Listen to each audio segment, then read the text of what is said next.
राधे राधे भक्तों, भगवत गीता के प्रथम अध्याय से कुरुक्षेत्र के युद्ध स्थल में सैन्य निरीक्षण आपके सामने प्रस्तुत करने जा रही हूँ, तो आप इसे ध्यानपूर्वक सुने।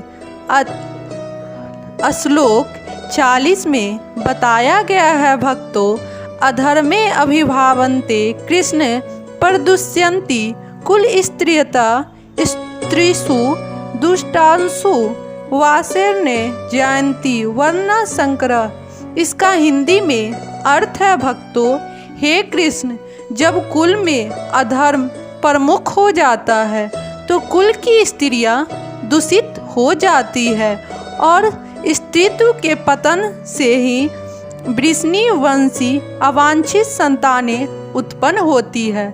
इसका विस्तार में अध्ययन हुआ है, भक्तों, कि जीवन में शांति, सुख तथा आध्यात्मिक उन्नति का सिद्धांत मानव समाज में अच्छी संतान का होना है। वर्णाश्रम धर्म के नियम इस प्रकार बनाए गए थे कि राज्य तथा जाति की आध्यात्मिक उन्नति के लिए समाज में अच्छी संतान उत्पन्न हो। ऐसी संतान समाज में स्त्री के सतीत्व और उसकी निष्ठा पर निर्भर करती है। जिस प्रकार बालक सरलता से कुमार्गामी बन जाते हैं, उसी प्रकार स्त्रियां भी पतनोन्मुख होती है। अतः बालकों तथा स्त्रियां दोनों को ही समाज के विरोधों का संरक्षण अवश्य है। स्त्रियां विभिन्न धार्मिक प्रथाओं में संलग्न रहने पर व्यभिचारिणी नहीं होगी।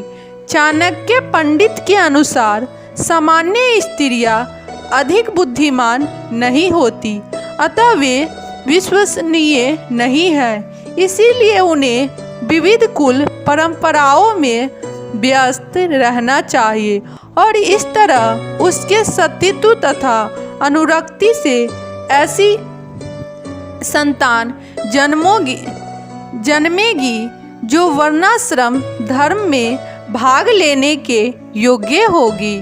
ऐसी वर्णाश्रम धर्म के विनाश से यह स्वाभाविक है कि स्त्रियां स्वतंत्रता पूर्वक पुरुषों से मिल सकेगी और व्यभिचारिक को प्रश्रय मिलेगा, जिससे अवांछित संतानें उत्पन्न होगी।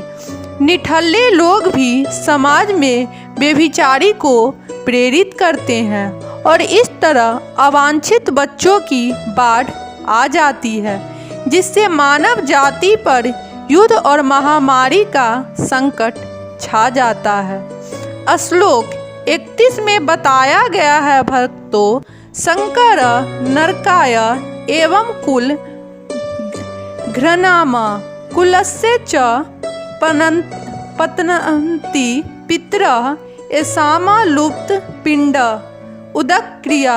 इसका हिंदी में अर्थ है, भक्तों, अवांछित संतानों की वृद्धि से निश्चय ही परिवार के लिए तथा पारिवारिक परंपराओं के विनष्ट करने वालों के लिए नारकीय जीवन उत्पन्न होती है। ऐसे पतित कुलों के पुरखे पितर लोग गिर जाते हैं, क्योंकि उन्हें जल तथा पिंडदान देने की क्रियाएं समाप्त हो जाती है। इसका विस्तार में अध्ययन हुआ है, भक्तों। सकाम कर्म के विविधानों के अनुसार कुल के पितरों को समय समय पर जल तथा पिंडदान दिया जाना चाहिए। यह दान विष्णु पूजा द्वारा किया जाता है, क्योंकि विष्णु को अर्पित भोजन के उच्छिष्ट भाग प्रसाद खाने से सारे पाप कर्मों से उद्धार हो जाता है।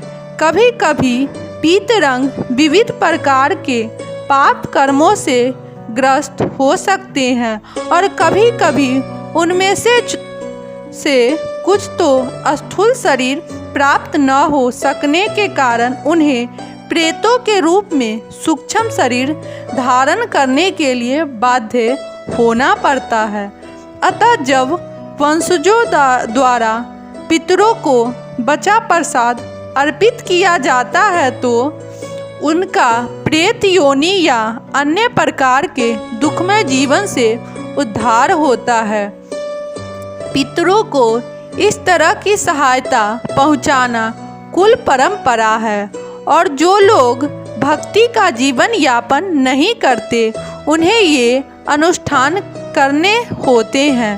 केवल भक्ति करने से मनुष्य सैकड़ों क्या हजारों पितरों को संकटों से उबार सकता है।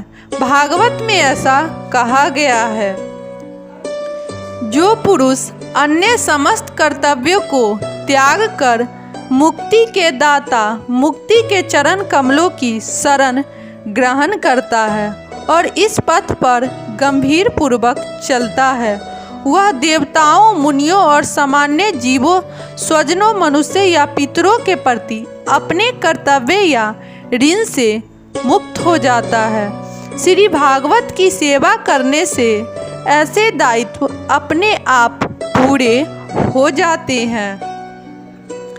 श्लोक 42 में बताया गया है, भक्तों, जो लोग कुछ परंपरा को विनष्ट करते हैं और इस तरह अवांछित संतानों को जन्म देते हैं, उनके दुष्ट कर्मों से समस्त प्रकार की सामुदायिक योजनाएं तथा पारिवारिक कल्याण कार्य विनष्ट हो जाते हैं। इसका विस्तार में अध्ययन हुआ है, भक्तों, कि सनातन धर्म या वर्णाश्रम धर्म द्वारा निर्धारित मानव समाज के चारों वर्णों के लिए सामुदायिक योजनाएं तथा पारिवारिक कल्याण कार्य इसलिए नियोजित है कि मनुष्य चरण मोक्ष प्राप्त कर सके। अतः समाज के अनुत्तरदायी नायकों द्वारा सनातन धर्म परंपरा के विखंडन से उस समाज में अवस्थाएं फैलती है। फलस्वरूप लोग जीवन के उद्देश्य विष्णु को भूल जाते हैं। ऐसे नायक अंधे कहलाते हैं और जो लोग इनका अनुगमन करते हैं वे निश्चय ही कुल व्यवस्था की ओर अग्रस्त होते हैं। श्लोक 43 में बताया गया है, भक्तों, हे प्रजापालक कृष्ण, मैंने गुरु परंपराओं से सुना है कि जो लोग कुल धर्म का विनाश करते हैं वे सदैव नरक में वास करते हैं। इसका विस्तार पूर्वक अध्ययन हुआ है, भक्तों, कि अर्जुन अपने तर्कों को अपने निजी अनुभव पर न आधारित करके आचार्यों से जो सुन रहा है उस पर आधारित करता है। वास्तविक ज्ञान प्राप्त करने की यही विधि है। जिस व्यक्ति ने पहले से ज्ञान प्राप्त कर रखा है उस व्यक्ति की सहायता के बिना कोई भी वास्तविक ज्ञान तक नहीं पहुंच सकता। वर्णाश्रम धर्म की एक पद्धति के अनुसार मृत्यु के पूर्व मनुष्य को पाप कर्मों के लिए प्रायश्चित करना होता है। जो परमात्मा है उसे इस विधि का अवश्य उपयोग करना चाहिए। जो पाप आत्मा है उसे इस विधि का अवश्य उपयोग करना चाहिए।